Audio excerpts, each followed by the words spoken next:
Hello friends, আজকে আমরা একটি এমন বিষয় নিয়ে কথা বলবো যা অনেকের কল্পনারও বাইরে। আমরা জানি যে পৃথিবীর জনসংখ্যা দ্রুত গতিতে বাড়ছে, তবে এমন একদিন আসবে কি যেদিন পুরুষেরা সম্পূর্ণ পৃথিবী থেকে বিলীন হয়ে যাবে। সাম্প্রতিক গবেষণায় এমনই কিছু তথ্য উঠে এসেছে যা শুনলে আপনিও হতবাক হতে বাধ্য।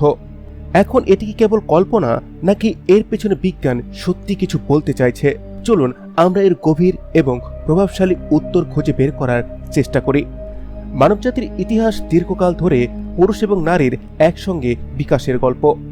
আদিম মানুষ থেকে শুরু করে আধুনিক সমাজে লিঙ্গভিত্তিক ভূমিকা নির্ধারণ করছে সভ্যতার চলার পথ। অন্যদিকে এরই মধ্যে আমরা কন্যা ভ্রূণ হত্যার কথা প্রায় শুনে থাকি। পুত্র সন্তানের জন্ম না দেওয়ায় মহিলাদের উপরে নির্যাতনের খবর আসে সামনে। কিন্তু বিজ্ঞান বলছে সন্তান পুত্র না কন্যা হবে এটা নির্ভর করে পিতার ক্রোমোজোমের ওপর।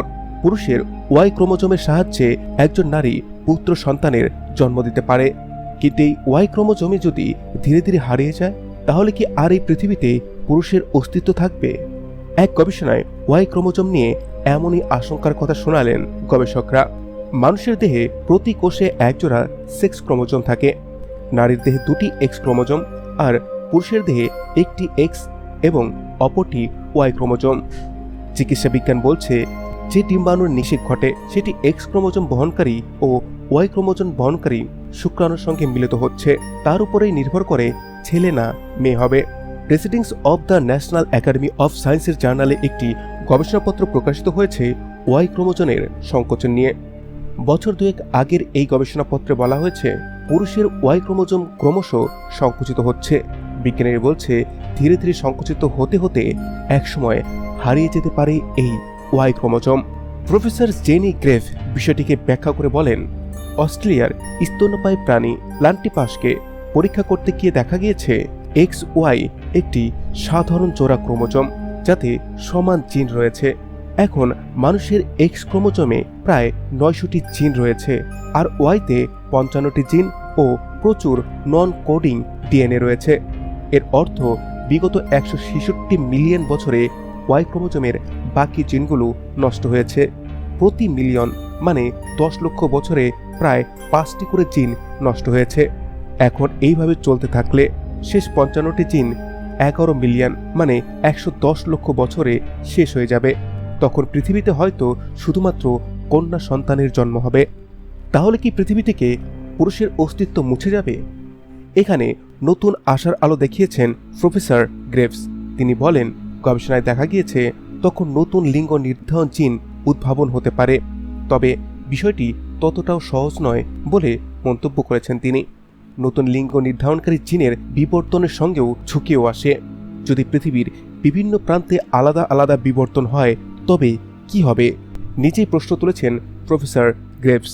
ফলে আজ থেকে 110 লক্ষ বছর পর পৃথিবীতে কেউ যদি আসে, হয়তো মানুষের চিহ্ন খুঁজে পাবে না, কিংবা ভিন্ন ভিন্ন প্রজাতির মানুষ দেখতে পাবে। এছাড়াও বন্ধুরা, বিজ্ঞানের কিন্তু আরও বিভিন্ন ধরনের গবেষণা চলছে।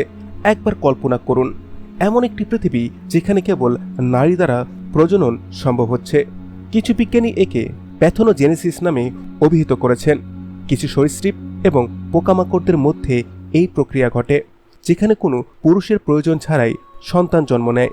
বিজ্ঞানী কি মানুষের ক্ষেত্রেও এই প্রক্রিয়া প্রয়োগ করতে সক্ষম হবে? শুনতে কল্পবিজ্ঞানের মতো মনে হলেও আধুনিক বিজ্ঞান এই সম্ভাবনার কথা ইতিমধ্যেই কিন্তু ভাবতে শুরু করেছে। ভবিষ্যতে নারীরা যদি শুধুমাত্র নিজের ডিএনএ ব্যবহার করে সন্তান জন্ম দিতে সক্ষম হন, তবে পুরুষদের প্রয়োজনীয়তা অনেকাংশেই কমে যাবে। অন্যদিকে জেনেটিক ইঞ্জিনিয়ারিং এবং ক্লোনিংয়ের জগৎ আমাদের সামনে আরও একটি সম্ভাবনার দরজা খুলে দিয়েছে। পুরুষদের অনুপস্থিতিতে বিজ্ঞানীদের কাছে ক্লোনিং একটি বিকল্প হতে পারে। বিজ্ঞানীরা ইতিমধ্যেই প্রাণীদের ক্লোনিং সফলভাবে করেছে, তবে মানুষের ক্ষেত্রে এর সামাজিক এবং নৈতিক দিকগুলো জটিল।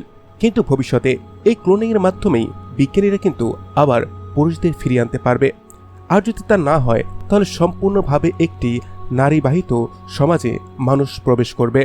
কিন্তু এটাও ঠিক, বিজ্ঞানীরা বলেছেন যে পৃথিবীর পুরুষশূন্য হতে এখনও কয়েক লক্ষ বছরের সময় লাগতে পারে।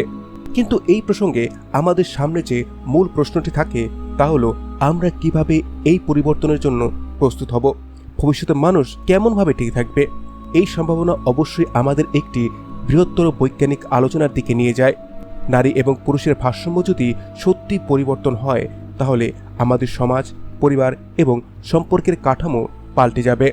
পরিবর্তন এটা অবশ্যম্ভাবী, কিন্তু প্রশ্ন হচ্ছে কতটা পরিবর্তন আসবে এবং এই পরিবর্তন কিভাবে আমাদের ভবিষ্যতের দিকে নিয়ে যাবে। হয়তো পৃথিবী পুরুষশূন্য হবে না, তবে লিঙ্গের ধারণাকে নতুনভাবে সংজ্ঞায়িত করবে।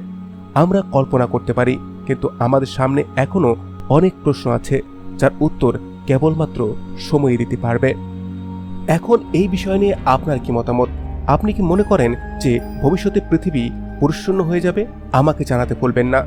আজকের আলোচনাটি যদি আপনার ভালো লেগে থাকে, তবে অবশ্যই চ্যানেলটিকে সাবস্ক্রাইব করুন এবং লাইক দিয়ে আমাকে উৎসাহিত করুন। Thanks for watching. Take care. Bye by.